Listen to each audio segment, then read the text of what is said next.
అందరికీ హాయ్ అండి. Welcome to Prithvi tarot. అందరూ ఎలా ఉన్నారు? మీరందరూ బాగుండాలి, మిమ్మల్ని డివైన్ బ్లెస్ చేయాలని కోరుకుంటున్నాను. ఈరోజు మన టాపిక్ వచ్చి ప్రజెంట్ మీ పర్సన్ ఎలాంటి సిచ్యువేషన్లో ఉన్నారు, అంటే ఎలాంటి ప్రాబ్లమ్స్ ఫేస్ చేస్తున్నారు, హ్యాపీగా ఉన్నారా, సాడ్గా ఉన్నారా, మీరు లేకుండా తన జీవితాన్ని హ్యాపీగా గడుపుతున్నారా, లేదా దిగులుగా ఉన్నారా, బాధగా ఉన్నారా, ఇలాంటి విషయాలకు సంబంధించి ఈరోజు రీడింగ్ అండి. ఈ రీడింగ్లో అసలు మీ పర్సన్ ఎలాంటి సిచ్యువేషన్లో ఉన్నారో, ఎలాంటి ప్రాబ్లమ్స్ ఫేస్ చేస్తున్నారో అన్ని విషయాలు తెలుసుకుందాం. ప్లీజ్ చెప్పండి యూనివర్స్, ప్రజెంట్ సిచ్యువేషన్ ఈ అమావాస్య ఎనర్జీస్లో మా వ్యూవర్స్ యొక్క పర్సన్ ఎలాంటి సిచ్యువేషన్స్లో ఉన్నారు, మా వ్యూవర్స్ యొక్క పర్సన్స్ ఎలాంటి సిచ్యువేషన్లో ఉన్నారు, ఎలా ఉన్నారు అసలు. ప్లీజ్ యాక్యురేట్ రీడింగ్ ఇవ్వండి, పాజిటివ్ రీడింగ్ ఇవ్వండి. Gratitude gratitude gratitude. Accurate reading ఇవ్వండి యూనివర్స్, ప్లీజ్ పాజిటివ్ రీడింగ్ ఇవ్వండి.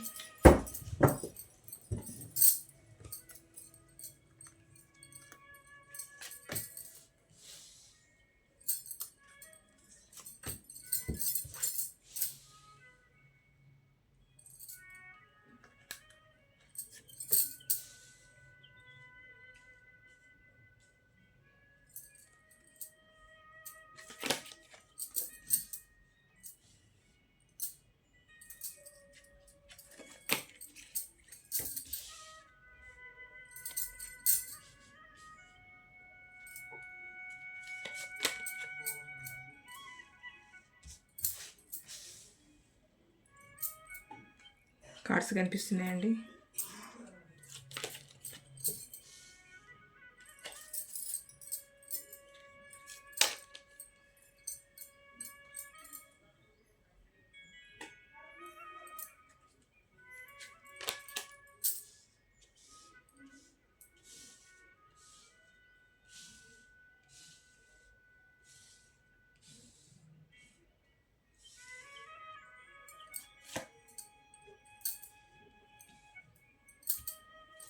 ఓకే అండి, bottom of the deck 9 of cups, the world, 4 of swords, 2 of cups. Okay, మీ పర్సన్ ప్రజెంట్ ఎలాంటి సిచ్యువేషన్లో ఉన్నారు అంటే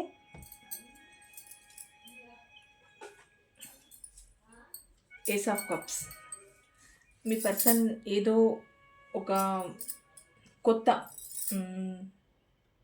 ఒక కొత్త రిలేషన్కి కానీ, అంటే వేరే వాళ్ళతో కాదండి, మీతోనే రిలేషన్లో ఒక కొత్తదనం కోసం ఆలోచిస్తున్నారు. మీ రిలేషన్లో ఒక కొత్తదనాన్ని తీసుకురావాలనుకుంటున్నారు. అంటే ప్రజెంట్ సిచ్యువేషన్లో తన ఆలోచన విధానం కానీ, తను ఎలాంటి సిచ్యువేషన్లో ఉన్నారు అని అంటే గతంలో జరిగిన వాటిని ఆలోచించుకుంటూ గతంలో లాగా లైఫ్ ఉండకూడదు, ఇప్పుడు ప్రజెంట్ సిచ్యువేషన్లో నా లైఫ్ చాలా హ్యాపీగా ఉండాలి, నేను హ్యాపీగా ఉండాలి అన్న ధోరణిలో ఆలోచిస్తున్నారు. రిలేషన్ పరంగా అయితే మీ పర్సన్ మీ రిలేషన్ని ఒక మెట్టు పైకి, అంటే ఒక కొత్తదనం చూడాలనుకుంటున్నారు.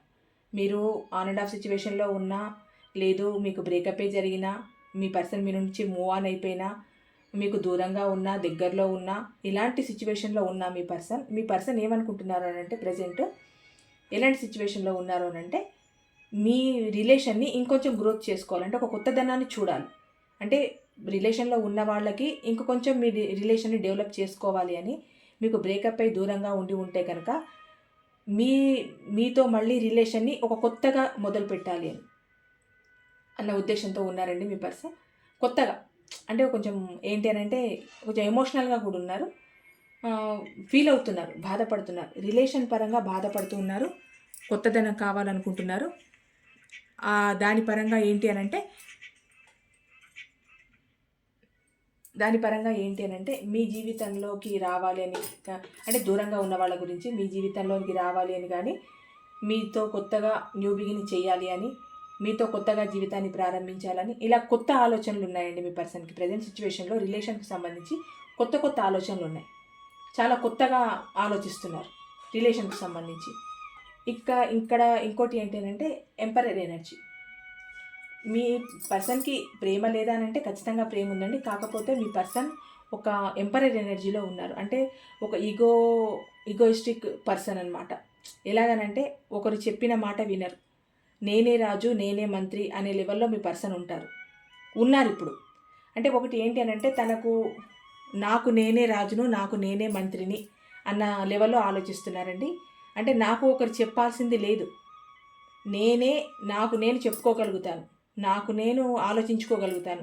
నాకు ఒకరు సలహా ఇవ్వద్దు, నా గురించి ఒకరు ఆలోచించొద్దు, నాకు నేనుగానే ఉంటాను, నాకు ఒకరు చెప్పాల్సిన అవసరం లేదు. ఇది రిలేషన్ పరంగా కానీ తన కెరియర్ పరంగానే కానీ ఫ్యామిలీ పరంగానే కానీ అన్నిటికీ చెప్తున్నానండి. ఎటువంటి సిచ్యువేషన్లో ఉన్నారు అనంటే అందరికంటే నేనే మోనార్కును అన్న ఒక ఆలోచనలో ఉన్నారు. ఇది చాలా బ్యాడ్ అంటే బ్యాడ్. ఎందుకంటే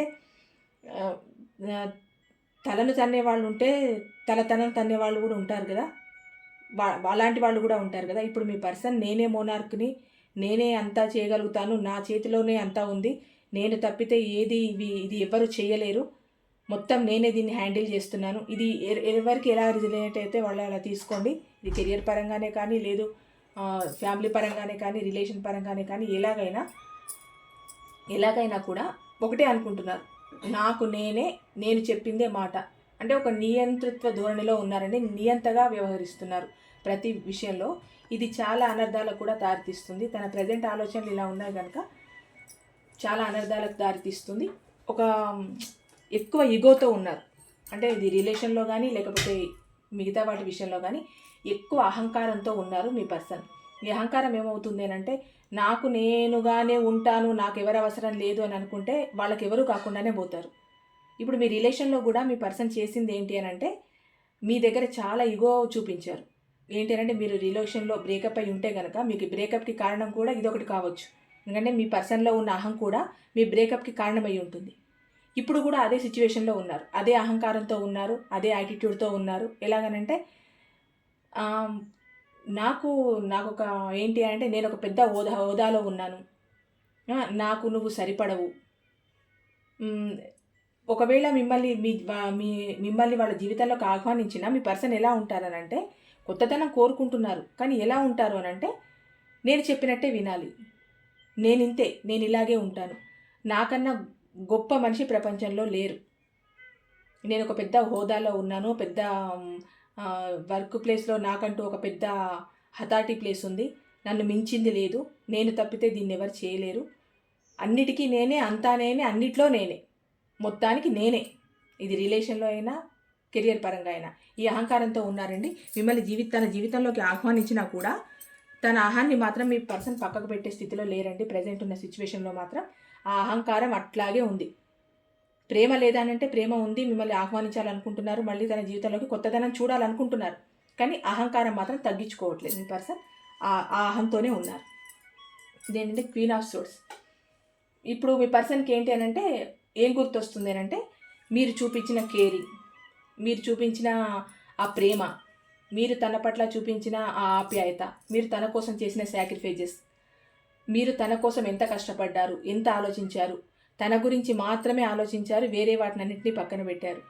ఒక రకంగా మీరు ఫైనాన్స్ పరంగా చాలా సెటిల్డ్ పర్సన్ అయి ఉంటారు. అంటే అన్ని రకాలుగా మీ పర్సన్కి మీరు అన్ని విధాలుగా సహకరించారు, ప్రోత్సాహం ఇచ్చారు, బాగా చూసుకున్నారు. తన ప్రేమ మీకు దక్కాలన్న ఉద్దేశంతో మీ పర్సన్కి మీరు ఎన్ని విధాలుగా హెల్ప్ చేయాలనుకున్నారో, ఎన్ని విధాలుగా హెల్ప్ చేయాల్సి వచ్చిందో అన్ని విధాలుగా మీరు హెల్ప్ చేశారు మీ పర్సన్కి. అంటే ఒక రకంగా ఒక మదర్ లాగా చూసుకున్నారు. మీరు లవరీ అయినా ఒక మదర్ లాగా చూసుకున్నారు. అంటే చాలా ఎక్కడా కూడా ఒక లోటు రాకూడదు నా పర్సన్కి, ఎక్కడా బాధపడద్దు, అటు ఫ్యామిలీలో కానీ కెరియర్లో కానీ మీ దగ్గర కానీ ఎక్కడా బాధపడద్దు అని మీకు ఎంత చేతనైతే అంత సహాయం చేశారు. అది ఫైనాన్స్ పరంగా కానీ మాటనే కానీ ముచ్చటే కానీ, మీరు ఒక అథారిటీ ప్లేస్లో ఉంటే వెల్ సెటిల్డ్ కనుక, లేకపోతే ఏదైనా రికమెండ్ చేయించడమే కానీ అన్ని రకాలుగా మీ పర్సన్కు మీరు చేదోడు వాదోడుగా ఉన్నారు. ఇప్పుడు అది గుర్తొచ్చి ఏం లాభం? అంత అహంకారంతో ఉన్న మనిషికి ఇది గుర్తొచ్చినా కూడా మీ గొప్పదనాన్ని గుర్తిస్తారా?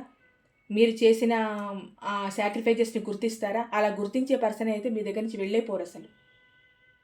ఒకటి ఏంటి అని అంటే తను సరైన స్థితిలో లేనప్పుడు, తను చాలా దీన స్థితిలో ఉన్నప్పుడు ఒక చెయ్యి మీరు ఒక ఆపన్న హస్తంలా ఒక చెయ్యి అందించి మీరు తనని పైకి లాగారు. తనకు కావలసిన సహాయం అంతా చేశారు. ఇప్పుడు తన ఒక పొజిషన్లోకి వెళ్ళిన తర్వాత ఒక కింగ్ లాగా ఫీల్ అయిపోతూ నాకన్నా గొప్పవాళ్ళు లేరు అన్న లెవెల్లో మీ పర్సన్ ఫీల్ అవుతున్నారు ప్రజెంట్. అలాంటి సిచ్యువేషన్లోనే ఉన్నారు. అంత ఫీల్ అవ్వడానికి తను ఆ స్థాయిలో ఉండడానికి ప్రత్యక్షంగా కానీ పరోక్షంగా కానీ ఒక 1% అయినా మీది ఉంటుంది కదా. ఎందుకంటే మీ పర్సన్ బాగుండాలనే ఆలోచన ఫస్ట్ మీ నుంచి పుట్టింది. నా పర్సన్ ఒక హై స్థితిలో ఉండాలి, హై పొజిషన్లో ఉండాలి, బాగుండాలి, అందరిలోకెల్లా కింగులాగా ఉండాలి అని ఫస్ట్ తాపత్రయపడిందే మీరు.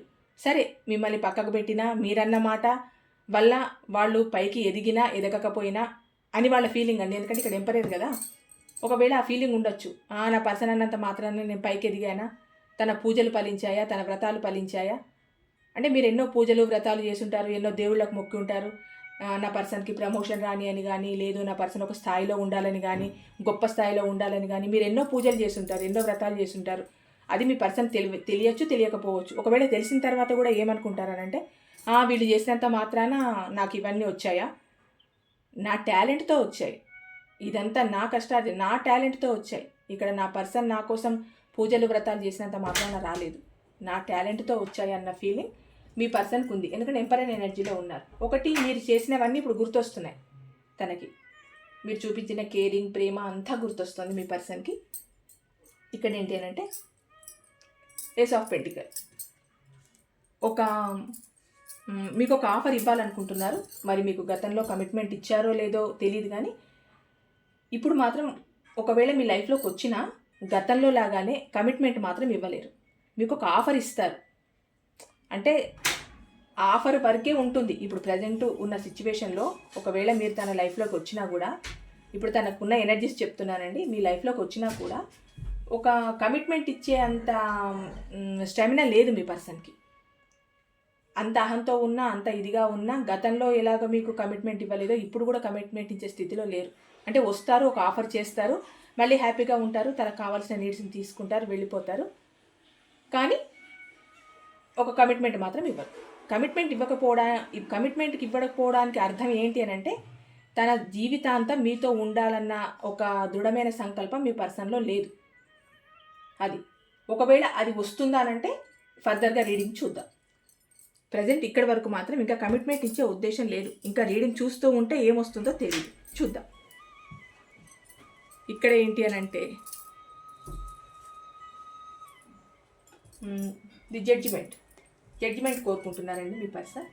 అది ఎలాగనంటే, ఇప్పుడు మీ రిలేషన్లో ఈ గొడవల తర్వాత, ఈ తర్జన భర్జనలు, ఈ డిస్టర్బెన్సెస్, వీటన్నిటి తర్వాత మీ పర్సన్ కోరుకునేది ఏంటి అని అంటే ఒక జడ్జిమెంట్ కోరుకుంటున్నారు, ఒక న్యాయం కోరుకుంటున్నారు. ఎలాంటి న్యాయం అనంటే, తను ఏ రకంగా వచ్చినా మీ జీవితంలోకి మీరు యాక్సెప్ట్ చేయాలి. అంటే తన కమిట్మెంట్ ఇచ్చినా ఇవ్వకపోయినా, తను ఎలాగున్నా, రూడ్గా ఉన్నా, ప్రేమగా ఉన్నా, ఈగో చూపించినా, అహం చూపించినా, తిట్టినా, కొట్టినా, అలాంటి ఒక జడ్జిమెంట్ కోరుకుంటున్నారు. అంటే ఒక న్యాయం కోరుకుంటున్నారు. ఇలా రావడం, మీ దగ్గర సెటిల్ అయిపోవాలనుకోవడం, మీరు దీన్ని ఓకే చేయాలి. అది మీ పర్సన్కు జరిగే న్యాయం. అలా న్యాయం జరగాలనుకుంటున్నారు. అంటే తిడతారా, కొడతారా అని అంటే ఇది ఎవరెవరికి ఎలా రిజనేట్ అవుతుందో తెలియదండి. ఒక్కొక్కరు ఒక్కొక్కలాగా ఉంటారు. తిట్టేవాళ్ళు ఉంటారు, కొట్టేవాళ్ళు ఉంటారు, అరిచేవాళ్ళు ఉంటారు, టార్చర్ పెట్టేవాళ్ళు ఉంటారు, అందరూ ఉంటారు. అలాంటి వాళ్ళకి చెప్తున్నాను, ఎలా ఉన్నా కూడా మీరు యాక్సెప్ట్ చేయాలి మీ పర్సన్. అది అందులో న్యాయం కావాలని కోరుకుంటున్నారు మీ పర్సన్. ఇక్కడ ఏంటంటే కింగ్ ఆఫ్ పెంటికల్స్.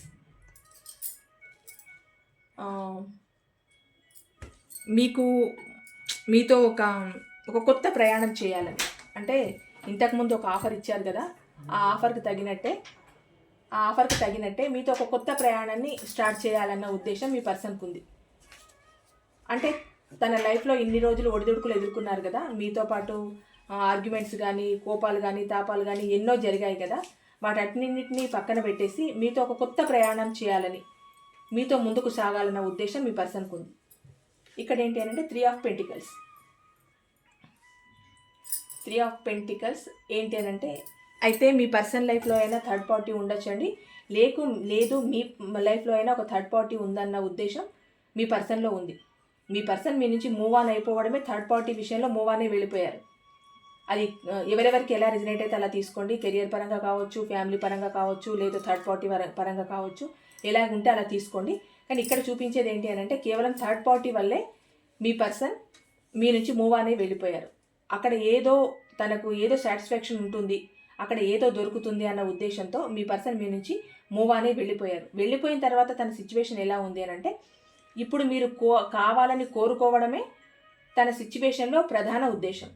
ప్రజెంట్ తను ఆలోచిస్తుందంతా ఇదే, మళ్ళీ మీ లైఫ్లోకి రావాలి, తను అనుకున్నట్టుగా ఉండాలి, తను ఎలా ఉన్నా కూడా మీరు దాన్ని యాక్సెప్ట్ చేయాలి, మీతో ఒక కొత్త ప్రయాణం చేయాలన్న ఆలోచన ఉంది.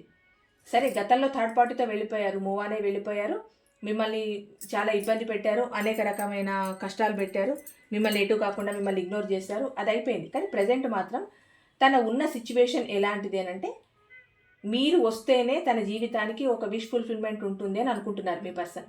అంటే స్టార్టింగ్ నుంచి అయినా మీతో పాటే తనకు ఒక ఆనందం కానీ ఒక రకమైన అన్ని రకాల సదుపాయాలు అందడం కానీ మీతోనే ఉన్నాయి. మీరంటూ లేకపోయిన తర్వాత తనకి ఎటువంటి బెనిఫిట్స్ లేవు. మళ్ళీ మీరు తన లైఫ్లోకి వస్తేనే అన్ని రకాల బెనిఫిట్స్ ఉంటాయి, అన్ని రకాల సంతోషాలు ఉంటాయి, తన జీవితం విష్ ఫుల్ఫిల్మెంట్ అవుతుంది అని మీ పర్సన్ అనుకుంటున్నారు. అందుకు మీ జీవితంలోకి రావాలనుకుంటున్నారు. ఇప్పటి వరకు మీ పర్సన్ ఈ ప్రజెంట్ సిచ్యువేషన్కి ముందు వరకు మీ పర్సన్ ఫైనాన్షియల్గా స్టెబిల్గా లేరు. ఒక ఫైనాన్షియల్గానే కాదు, మెంటల్లీగా కానీ ఫిజికల్గా కానీ సరైన పొజిషన్లో లేరు మీ పర్సన్. అన్ని రకాలుగా ఇబ్బంది పడుతూనే ఉన్నారు.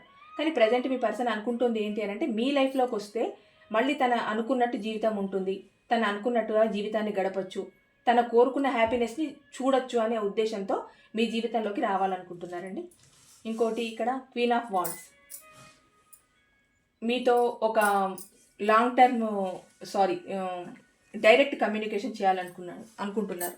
అంటే ఎలా అంటే, ఇన్ని రోజులు మీ మధ్య మాటలు ఉండొచ్చు, ఉండకపోవచ్చు, లేదు మీకు ఫోన్ ఆర్ కాల్స్ చేయడం కానీ, మీకు ఒక మెసేజెస్ కానీ, మీతో మాట్లాడడం కానీ, ఇవన్నీ మీ మధ్య జరగకపోయి ఉండొచ్చు. అంటే మీ బ్రేకప్ తర్వాత మీకు ఎంత టైం పట్టిందో తెలియదు, కానీ ఇప్పటి వరకు కూడా మంచి కమ్యూనికేషన్లో మీరు లేరు. అంటే మార్నింగ్ లేవంగానే మాట్లాడుకోవడం, అంటే గతంలో లాగా మాట్లాడుకోవడం, కలుసుకోవడం, మీ అభిప్రాయాన్ని షేర్ చేసుకోవడం, ఆప్యాయతల్ని షేర్ చేసుకోవడం, ఇలాంటివి ఏవి లేవు మీలో ఇప్పటి వరకు. కానీ ఇప్పుడు మీ పర్సన్ ఏమనుకుంటున్నారంటే, మీతో డైరెక్ట్ కమ్యూనికేషన్ చేయాలి. ఎందుకు డైరెక్ట్ కమ్యూనికేషన్ చేయాలని అంటే, ఫోన్లలో మెసేజ్ పెట్టినంత మాత్రాన, ఫోన్లో నాది తప్పైపోయింది నేను వస్తానన్నంత మాత్రాన మీరు యాక్సెప్ట్ చేయరు కదా. ఎందుకంటే మిమ్మల్ని పెట్టిన బాధలు అంత చాలా ఉన్నాయి కనుక మీరు అంత ఈజీగా ఆ పర్సన్ని నమ్మి మళ్ళీ మీ జీవితంలోనికి అంత ఈజీగా ఆహ్వానించారు కదా. అందుకు మీ దగ్గరకు వచ్చి ఒక రకంగా బెగ్ చేసుకోవడమే, మీ జీవితంలోకి వచ్చి మళ్ళీ మీ దగ్గరకు వచ్చి డైరెక్ట్ కమ్యూనికేషన్ జరపాలి. అంటే మిమ్మల్ని ఏదోలాగా మభ్యపెట్టాలండి, ఇంకంతే. ఆ మభ్యపెట్టి మళ్ళీ మీ రిలేషన్లో కంటిన్యూ కావాలన్నది మీ పర్సన్ యొక్క ప్రధాన ఉద్దేశం. ఈ రీడింగ్ ఉద్దేశమే అది ఉంది. మనం ఎలాంటి సిచ్యువేషన్లో ఉన్నారనంటే, మీ దగ్గరికి రావాలన్న ఆ కోరిక, ఆ బలమైన కోరికతో ఉన్నారు మీ పర్సన్. ఇలాంటి సిచ్యువేషన్లో ఉన్నారు మీ పర్సన్. ఇక్కడ ఏంటి అని అంటే, ద హ్యాంగ్డ్ మ్యాన్, అంటే రావాలనుకుంటున్నారు, మళ్ళీ ఒక భయం ఎక్కడో ఉంటుంది, లాగుతోంది. అంటే మిమ్మల్ని ఇంత డిస్టర్బ్ చేసి, మిమ్మల్ని ఇంత బాధ పెట్టి, ఫైనాన్షియల్ పరంగా కానీ, కుటుంబ పరంగా కానీ, సొసైటీలో కానీ, కెరియర్ పరంగా కానీ మిమ్మల్ని అన్ని రకాలుగా ఇబ్బంది పెట్టి వెళ్ళిపోయిన తర్వాత మీరు క్వశ్చన్ చేస్తారో అన్న భయము కానీ, బాధ కానీ మీ పర్సన్లో ఉంది. అందుకే తన హ్యాంగ్డ్ మ్యాన్ పొజిషన్లో ఉన్నారు. ఏం తేల్చుకోలేకపోతున్నారు.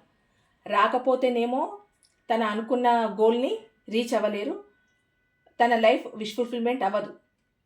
వస్తే మీరు ఎక్కడ క్వశ్చన్ చేస్తారో, మీరేం అడుగుతారో, మీరేమంటారో, ఇన్ని రోజులు ఏం చేశారు, నన్ను ఎందుకు ఇంత బాధ పెట్టారు, ఎందుకు మూవ్ అనే వెళ్ళిపోయారు, మరి ఆ థర్డ్ పర్సన్ దగ్గరికే వెళ్ళిపోండి, నాతో మీకేంటి అవసరం, ఇంకా నేనెందుకు మీకు, నా లైఫ్లో మీరు వద్దు, ఇంకా నాకు అవసరమే లేదు అని మీరు అంటారేమో అని మీ పర్సన్ ఇప్పుడు ఏం చేయలేని స్థితిలో ఉన్నారు, హ్యాంగ్డ్ మ్యాన్ పొజిషన్లో ఉన్నారు. అంటే తేల్చుకోలేకపోతున్నారు ఏ విషయాన్ని. ఒక రకంగా తన డైనమాలో ఉన్నారండి. ఏం చేయాలి అనేది కూడా అర్థం అవ్వట్లేదు ప్రజెంట్ సిచ్యువేషన్లో. ఇంత ఊహించుకుంటున్నారు, ఇదంతా చేయాలనుకుంటున్నారు, కొన్ని చేశారు, కొన్ని చేయాలనుకుంటున్నారు. కాకపోతే దగ్గరికి వచ్చేసరికి, అంటే దూరంగా ఉండి ఆలోచన వేరు, మీ దగ్గరకు వచ్చి ధైర్యంగా ఇది జరిగింది, ఇందువల్ల ఇది జరిగింది అని ధైర్యంగా ఫేస్ టు ఫేస్ మీతో మాట్లాడడంలో ఉన్నంత రిస్క్, ఆ పెయిన్ మామూలుగా ఉండదు. ఎందుకంటే మిమ్మల్ని ఎన్ని రోజులైందో మీరు దూరంగా ఉండి మాట్లాడుకోక, మీ దగ్గరికి రాక, మీతో కమ్యూనికేషన్ జరపక ఎన్ని రోజులు అయ్యి ఉంటుంది. సడన్గా వచ్చేసి నాదంతా తప్పైపోయింది, నాకు ఇప్పుడు నువ్వు కావాలి, కొత్తగా స్టార్ట్ చేద్దాము అని మీరు అనంగానే వాళ్ళు మీరు ఓ సరే అని చెప్పి కాళ్ళ మీద పడిపోరు కదా, అది కూడా ఆలోచిస్తున్నారు, భయపడుతున్నారు ఫస్ట్. ఇక్కడ ఏంటంటే ఫూల్, ఎంత రిస్క్ అయినా చేయాలనుకుంటున్నారండి. ఎన్ని ఒడిదుడుకులు ఎదురు కానీ ఎలాంటి రిస్క్ అయినా చేసి మీతో పాటు జీవితాన్ని కొత్తగా ప్రారంభించాలనుకుంటున్నారు మీ person.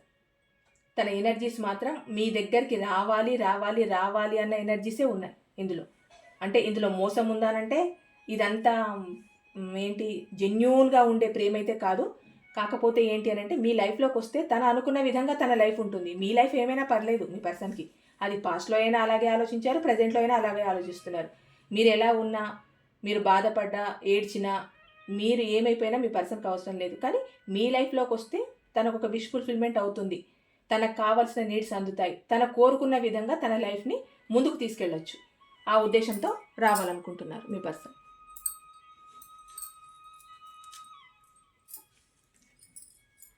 Bottom of the deck ఏంటంటే 2 ఆఫ్ కప్స్. అంటే మీకు అయినా మీ పర్సన్ పైన చాలా ప్రేమ ఉందండి.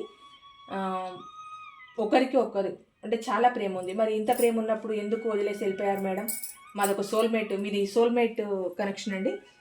మరి ఇంత కనెక్షన్ ఉన్న తర్వాత ఎందుకు వెళ్ళిపోయారు అని అంటే థర్డ్ పార్టీ చూపించిన ఆ మెరుగులకే కానీ, ఆ వల వేయడమే కానీ, అలాంటి వాటికి మీ పర్సన్ ఎక్కువ టెంప్ట్ అయిపోయారు.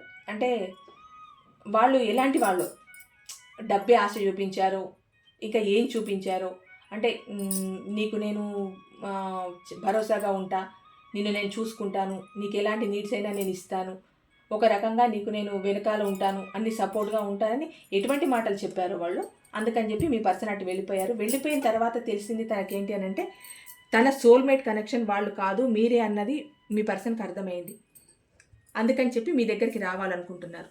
ఒకరికి మీద ఒకరికి ప్రేమ ఉంది, కాకపోతే కేవలం అట్రాక్షన్ వల్ల మాత్రమే మీ పర్సన్ థర్డ్ పార్టీ లైఫ్లోకి వెళ్ళిపోయారు. ఇప్పుడు అర్థమవుతున్నా కూడా తన ఈగోను మాత్రం పక్కకు పెట్టట్లేదు. మీ పర్సన్కి ఈగో వెన్నతో పెట్టిన విద్య, ఉగ్గుపాలతో పోసారు, అంత ఈగో ఉంది మీ పర్సన్కి.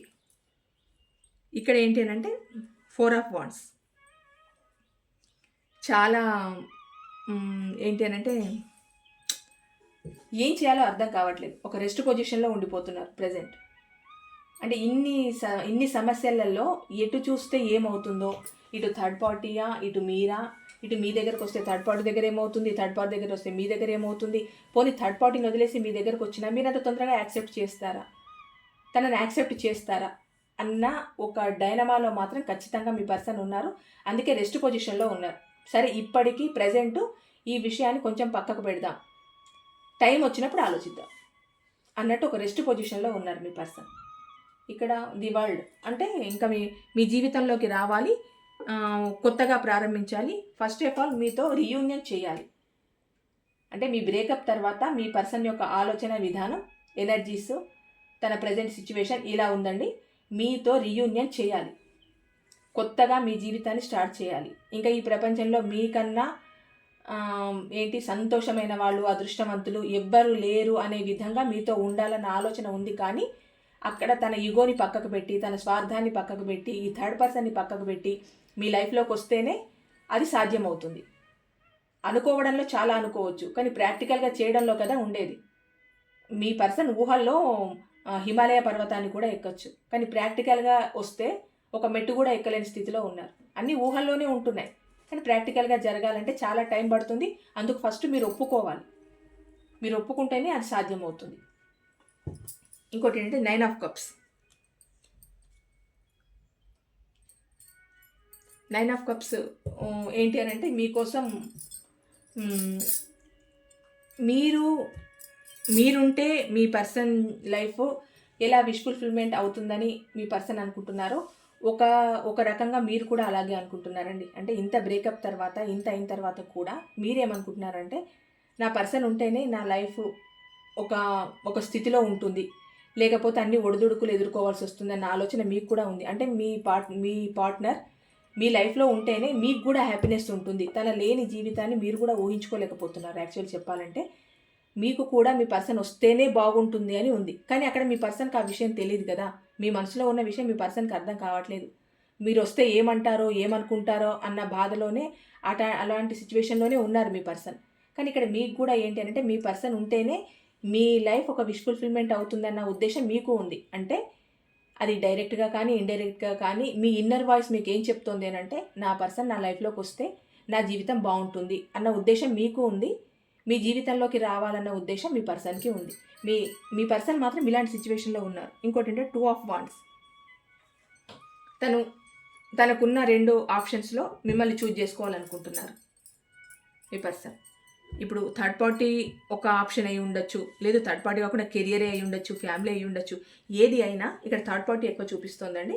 ఏది అయినా ఈ 2 ఆప్షన్స్లో తను చూజ్ చేసుకోవాలనుకున్నది ఏంటి అని అంటే, మిమ్మల్ని చూజ్ చేసుకోవాలనుకున్నారు, మీ దగ్గరికి రావాలనుకుంటున్నారు. గతంలో మిమ్మల్ని ఎంత బాధ పెట్టినా, ఏం చేసినా, ఒక రకంగా మిమ్మల్ని చాలానే బాధ పెట్టారు. ఏం పెట్టినా ఇప్పుడు మీ జీవితంలోనికి వస్తే తనకు బాగుంటుంది అన్న ఉద్దేశం, థర్డ్ పార్టీని కాదని మిమ్మల్ని చూజ్ చేసుకుంటే తన లైఫ్ బాగుంటుందన్న ఉద్దేశం మీ పర్సన్కు ఉందండి. ఇదండి మీ పర్సన్ ప్రజెంట్ ఎనర్జీస్, తన ఉన్న సిచ్యువేషను, ఈ అమావాస్య రోజున తన ఫీలింగ్స్ అన్నీ ఇలా ఉన్నాయండి. తను ఇదే ఆలోచిస్తున్నారు, ఈ సిచ్యువేషన్లోనే ఉన్నారు. అంటే మీ దగ్గరికి రావాలన్నదే తను కోరుకుంటున్న ఒక కోరిక. అలాంటి సిచ్యువేషన్లో ఉన్నారు మీ పర్సన్. ఓకే అండి, థ్యాంక్ యూ సో మచ్.